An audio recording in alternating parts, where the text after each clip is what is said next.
Thank you. Right, time now for a quick look at some of the day's other top stories. And a former US spy has pleaded guilty to causing the death of Harry Dunn by careless driving following a 3-year campaign for justice by the teenager's family. Anne Sakoulas, who's 45, appeared at the Old Bailey in London, entered the plea via video link from Washington.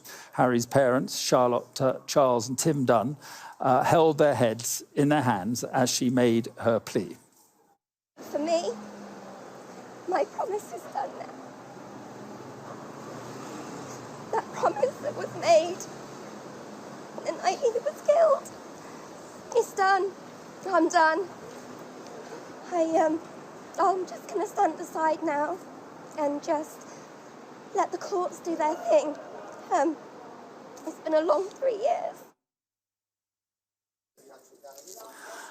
And institutions that work with children should be required by law to report suspicions on child sexual abuse. A landmark independent inquiry has concluded.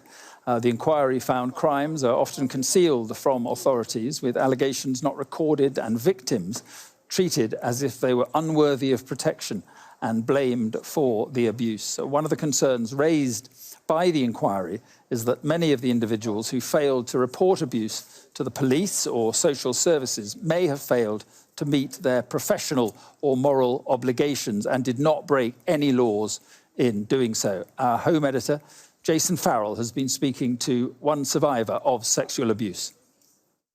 How did you feel? I know it must have been a mix of emotions, but guilt, shame, fear, isolation, confusion, pain, suicidal thoughts. I think what devastated me is decades later, when I had been to a headmaster, I'd been to the abbot, and nothing was done. And they lied to the police, to the inquiry, about what they knew about my abuse.